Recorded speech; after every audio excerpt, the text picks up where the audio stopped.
नमस्कार दोस्तों, मैं डॉक्टर द्वारका प्रसाद। दोस्तों, मैं एक मनोवैज्ञानिक सलाहकार, लाइफ कोच और करियर काउंसलर हूं। आज हम जिस विषय पर चर्चा करने जा रहे हैं वो अपने आप में यूनिक है, बहुत इंटरेस्टिंग टॉपिक है, जिस पर हमने पहले भी एक वीडियो तैयार किया हुआ है। उसका लिंक वीडियो में है, दे चुका हूं, मैं दे दूंगा। और उसका पार्ट 2 मैं आपको आज बताने जा रहा हूं कि ड्रीम्स जो है कितने तरह के होते हैं, ड्रीम्स क्या होते हैं और उनके पीछे का लॉजिक क्या होता है वो तो मैंने आपको बता दिया, पर इनके टाइप्स क्या होते हैं उस पर आज हम ड्रीम्स की जो टाइप्स है उस पर हम डिस्कस करने जा रहे हैं। दोस्तों, मनोवैज्ञानिकों ने या जितने भी प्रकार के साइकोलॉजिस्ट हुए हैं या जो साइकेट्रिक फील्ड में जिन्होंने रिसर्च वर्क किया है, उन्होंने सपनों को या ड्रीम्स को जनरली 3 टाइप्स में डिवाइड किया था, जिनमें जो सिंपल ड्रीम्स आते हैं, थोड़े कॉम्प्लिकेटेड आते हैं और कुछ मिक्स टाइप के ड्रीम्स आते हैं। बट जो मॉडर्न साइकोलॉजिस्ट है या आधुनिक मनोविज्ञान के जो मनोवैज्ञानिक हैं, उन्होंने या आधुनिक मनोवैज्ञानिकों ने उन्होंने ड्रीम्स में जो हम देखते हैं या जो भी व्यक्ति ड्रीम्स में कुछ घटना देखता है, स्थिति देखता है, कुछ जो परिस्थितियाँ उसके दिमाग में आती हैं, उनके बिहाव पर, उनकी विशेषताओं के आधार पर ड्रीम्स को 7 टाइप्स में डिवाइड किया गया। और ये 7 टाइप्स जो है बहुत ही इम्पोर्टेंट है हर व्यक्ति के लिए जो ड्रीम्स को साइंटिफिकली समझना चाहता है, मनोवैज्ञानिक रूप से समझना चाहता है। अगर वो इसे आडंबर से जोड़कर देखता है तो वो उसकी अलग थ्योरी हो जाती है, वो अपने आप से उसे कुछ भी समझे, उस पर कोई रोक टोक नहीं है। पर अगर इसको मनोवैज्ञानिक रूप से, जो कि एक साइंटिफिक वैलिडिटी जिनमें है, जिनकी रिलायबिलिटी है, तो अगर उस हिसाब से अगर कोई इसे समझना चाहता है तो इसके बहुत से अच्छे आपको तथ्य नज़र आएंगे और आपको एक वैलिड तरीके से मैं इसे समझाने का प्रयास कर रहा हूँ। तो 7 टाइप्स में डिवाइड किया। उनमें सबसे पहला टाइप्स है इच्छा पूर्ति सपने। इच्छा पूर्ति सपने वो सपने होते हैं जिनमें व्यक्ति अपनी इच्छाओं की पूर्ति करता है सपनों के माध्यम से। यानी ये मानिए कि वो व्यक्ति डायरेक्ट और इनडायरेक्ट रूप से अपनी जो उसकी जो इच्छाएं हैं वो सपनों के माध्यम से कैसे न कैसे पूर्ति होती है, तो इनको हम इच्छा पूर्ति सपने कहते हैं। अगर हम इसे एग्जाम्पल के जरिए समझें तो आप इसे यूँ समझ सकते हैं कि जब एक बच्चा दिन के समय में किसी खिलौने या किसी ऐसी चीज़ की इच्छा रखता है जो उसको पसंद आती है पर वो उसको मिल नहीं पाती है, तो रात को नींद की अवस्था में वो उससे खेलता हुआ महसूस करता है, देखता है अपने पास में या उसके हाथ में वो चीज़ होती है तो उसे बड़ा अच्छा लगता है। तो ये इच्छा पूर्ति टाइप के सपने होते हैं, ड्रीम्स होते हैं। ये सपने जनरली वयस्क लोगों को भी आते हैं। वो अपनी वयस्क अवस्था के जो सपने होते हैं, चाहे वो फिर करियर से रिलेटेड हो, चाहे वो फाइनेंशियल रिलेटेड सपने हो, या फिर वो अपने किसी प्रेम संबंध से रिलेटेड सपने हो, तो ये सपने जो रात में जो पूरे होते हैं, जो वो किसी न किसी सामाजिक प्रॉब्लम, प्रतिबद्धता या जो है मॉरलिटी के चलते पूरी नहीं कर पाते, तो वो सपने रात को नींद की अवस्था में उन्हें इच्छा पूर्ति करते हुए दिखाई देते हैं, तो इन्हें इच्छा पूर्ति सपने कहा जाता है। और ये जनरली बच्चों और वयस्क अवस्था के लोगों को अधिक दिखाई देते हैं। जहाँ तक हम बात करते हैं सपने की दूसरी प्रकार के बारे में, तो सपने की दूसरी प्रकार होती है दुश्चिंता युक्त सपने। दुश्चिंता वो सपने होते हैं जिनमें व्यक्ति अधिकतम समय में भयभीत रहता है, डरता रहता है, उसमें तीव्र दुश्चिंता दिखाई देती है। ये मानिए कि इस प्रकार के सपने देखते देखते व्यक्ति इस तरह की एक्टिविटीज करने लगता है नींद की अवस्था में जो उसके संवेगात्मक पक्ष की स्पष्ट झलक दिखला जाती है। यानी कि वो बहुत तेजी से चिल्लाने लगता है सोती हुई कंडीशन में, हाथ पैर पटकने लगता है और रोने भी लगता है कभी कभी। तो जहाँ पर सामने देखने वाले व्यक्ति को लगता है कि यार इसमें कुछ जो है अननेचुरल चीज़ ऐसी ना हो, आ गई हो, तो वो उसको और किसी चीज़ से जोड़ कर देखने लग जाता है, जबकि ऐसा नहीं होता है। जो दुश्चिंता वाले सपने होते हैं उसमें व्यक्ति को रात को सोते समय हाथ पैर पटकने की या जोर से चिल्लाने की, रोने की, ये एक्टिविटीज़ वो कर सकता है। और जैसे ही वो सपनों से जाग जाता है तो जाग पड़ता है, अचानक सपने टूट जाता है, तो तो वो अपने बॉडी को पसीने से तरबतर पाता है या शरीर को पसीने से जो है लथपथ पाता है। तो ये उसकी, अगर हम ये कहें कि ऐसा क्यों है, तो ये सपने उन लोगों को आते हैं जो मनोवैज्ञानिक रूप से शुद्ध होते हैं, जिनमें मनोवैज्ञानिक शुद्धता पाई जाती है, जिनका अपने इमोशंस पर कंट्रोल नहीं होता है, जो बात बात पर अपने इमोशंस को बदल देते हैं। तो ये दुश्चिंता वाले सपने उन्हीं लोगों को आते हैं जिनमें मनोवैज्ञानिक शुद्धता होती है और इमोशन पे कंट्रोल नहीं होता है। तीसरे प्रकार के सपने जो होते हैं वो दंडात्मक सपने होते हैं। ये सपने वो सपने होते हैं और उन व्यक्तियों को आते हैं जिनके सुपर ईगो का डेवलपमेंट बहुत अच्छे तरीके से होता है।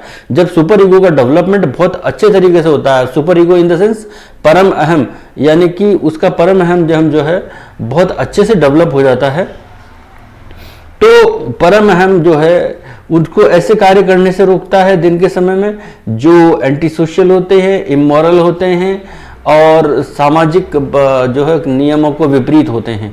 तो ऐसे सपने उसको रात के समय में आते हैं जिनको वो अपने सपनों के माध्यम से पूरा करना चाहता है।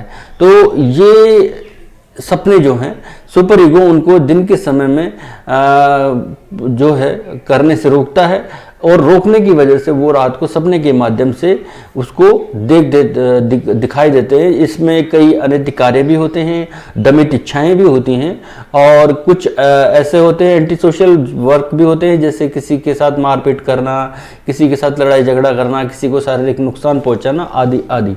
तो इस तरह के सपने जो है दुश्चिंता, ये दंडात्मक सपने कहलाते हैं। फोर्थ टाइप के जो सपने होते हैं या ड्रीम्स जो होते हैं वो होते हैं फ्यूचरिस्टिक ड्रीम्स, यानी कि भविष्योन्मुख सपने। आपने देखा होगा कभी कभी कुछ लोगों को वो चीजें सपने में दिखाई देती है जो अगले 2-3 दिन में घटित होने वाली होती है और वो घट जाती है और लोग जनरली ये कहते हुए पाए जाते हैं कि यार ये तो मैंने एक दिन पहले ही महसूस कर लिया था, दिख गया था मुझे। तो ये इस तरह के जो सपने उन लोगों को आते हैं जिनमें भविष्य से संबंधित कोई भी घटना, यानी कि अगर वो परिवार में किसी से नाराज हो रहा है, चल रहा है, तो उसका जो कॉन्शियस है वो बहुत एक्टिवली वर्क करता है और वो इस मेजरमेंट को निकाल लेता है कि मेरी 1-2 दिन में इससे जो है कहासुनी हो सकती है, लड़ाई झगड़ा भी हो सकता है, और वो उसको सपने के माध्यम से पहले ही दिखाई दे देता है। तो इस तरह के सपने जो हैं, जो जिसमें भविष्योन्मुख सपने होते हैं, या दुर्घटना हो सकती है कि कोई व्यक्ति किसी के बारे में देखे कि यार वो गाड़ी बहुत ऐसे इधर उधर चलाता है, ढंग से नहीं चलाता है, पता नहीं कब क्या हो जाएगा, और अगले ही दिन चांस की बात होती है कि वो जिसके बारे में वो सोचता है उसका एक्सीडेंट हो जाता है। तो ये फ्यूचरिस्टिक सपनों के अंतर्गत आते हैं इस तरह के सपने। तो इसके बाद जो फोर्थ के बाद जो फिफ्थ टाइप की जो सपना है वो होता है प्रतिरोधात्मक सपना, ड्रीम्स या प्रतिरोधात्मक सपने। दोस्तों कुछ सपने ऐसे होते हैं जहां व्यक्ति सामाजिक मान्यताओं, मूल्यों को तोड़कर अपने सपनों को व्यक्त कर पाता है, रख पाता है। जैसे कुछ सपनों में ये देखा है आपने कि व्यक्ति जो है बहुत अच्छे कीमती वस्त्र पहनता है और कोई उससे उसके कीमती वस्त्र जो है जबरदस्ती से लेना चाहता है, छीनना चाहता है, तो वो आगे आगे दौड़ता है और जब थक जाता है तो वो उन सपनों को बीच सड़क पर खोल देता है, पटक देता है, या कोई महंगी चीज होती है उसको पटक देता है। तो वो इस तरह पटक करके या पूर्णतः कपड़े उतार करके, नग्न होकर के वो अपनी सामाजिक मूल्यों को, मान्यताओं को के प्रति अपना प्रतिरोधक जो है रूप प्रदर्शित करता है। तो ये एक प्रकार के प्रतिरोधात्मक सपने होते हैं, इन्हें हम प्रतिरोधात्मक सपने कहते हैं। इसके बाद जो आता है सिक्स्थ टाइप का जो जिसको ड्रीम्स कहते हैं वो होता है समाधान युक्त सपने। ये सपने जनरली उन लोगों के अंतर्गत आते हैं जिनकी इंसाइट जो है लर्निंग बहुत अच्छी होती है, कैपेसिटी अच्छी होती है। तो ये जागृत अवस्था में किसी समस्या का सॉल्यूशन नहीं कर पाते, और कई बार हम ये भी देखते हैं कि कुछ समस्याएं ऐसी होती हैं जिनकी हम जागते हुए हम उनको बारे में ज़्यादा डिस्कस नहीं कर पाते, लेकिन हम जब सो जाते हैं चिंतन करते करते, तो नींद के अवस्था में हम उन सपनों का सॉल्यूशन कर लेते हैं, अचानक हमें उसका समाधान ढूंढने को मिल जाता है। तो इस प्रकार के सपनों को हम समाधान युक्त सपने कहते हैं। और जो 7 टाइप के सपने हैं, ड्रीम्स हैं, वो है मोटर एक्टिविटी या गति से संबंधित सपने। इस प्रकार के गति से संबंधित सपने उन लोगों को आते हैं जो क्रिएटिव होते हैं, जो आर्टिस्टिक टाइप के होते हैं, जैसे कोई साहित्यिक लेख लिखने वाला हो गया, कोई इंजीनियर हो गया, आर्किटेक्ट हो गया, या कुछ लेखन से संबंधित वर्क करने वाला व्यक्ति हो गया, तो उनको इस तरह के सपने दिखाई देते हैं, जिसमें वो जो है चलना, उड़ना, तैरना या कुछ इस तरह की चीज़ें बनाना इत्यादि उसमें दिखाई देते हैं। इसके अलावा ये 7 सपने तो स्पेशली डिवाइड किए गए हैं। इसके अलावा कुछ सपने जो हैं, फ्रायड ने अपनी एक फेमस पुस्तक उन्होंने ड्रीम्स पर लिखी थी, और वो बहुत ज़्यादा जो है फेमस हुई, और उस पुस्तक का नाम था द इंटरप्रिटेशन ऑफ ड्रीम्स। इस ड्रीम्स में उन्होंने अपने एक्चुअली जो फ्रायड थे, उन्होंने अपने जितनी भी चीज़ें उन्होंने लिखी, रिसर्च वर्क किया, वो साइको एनालिसिस के जनक थे। तो उन्होंने अनकॉन्शियस पर ज़्यादा बल दिया, और अनकॉन्शियस में ज़्यादातर वो चीज़ें होती हैं जो रिप्रेस्ड होती हैं, दबी हुई होती हैं, दमित होती हैं, कुत्सित होती हैं, और जिनको जो समाज के प्रतिबंधों के चलते उन्हें व्यक्ति पूरी नहीं कर पाता है। तो ये चीज़ें वो उन्होंने हर तरह से उन्होंने डिफाइन किया, और इसी तरह उन्होंने इनको सपनों में डिफाइन किया।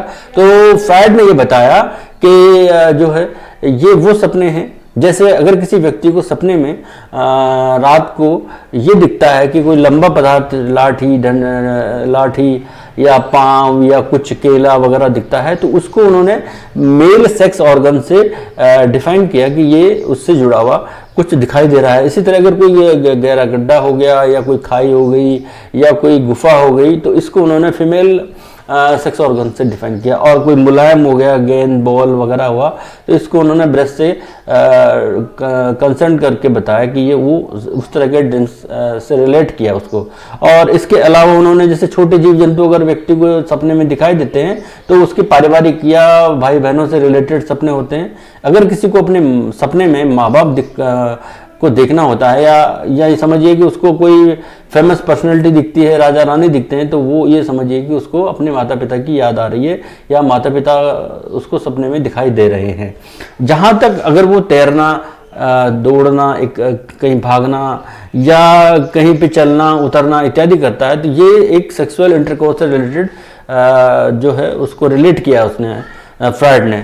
तो ये चीज़ें सपने में दिखाई देती है। अगर वो बाल झड़ रहे हैं, गंजा हो रहा है, दांत गिर रहे हैं, तो ये एक बधियाकरण का जो है साइन उसको सपने में दिखाई देता है। तो दोस्तों इस प्रकार फ्रायड ने सपनों को अपने पूरे तरीके से समझाने का प्रयास किया, और ये सपने जो हैं साइको एनालिसिस मेथड पर आधारित उन्होंने जो द इंटरप्रिटेशन ऑफ ड्रीम्स के बारे में पूरा डिटेल उन्होंने दिया, जो मैंने बहुत शॉर्ट में बताया आपको, उन्होंने तो बहुत डिटेल में बताया है।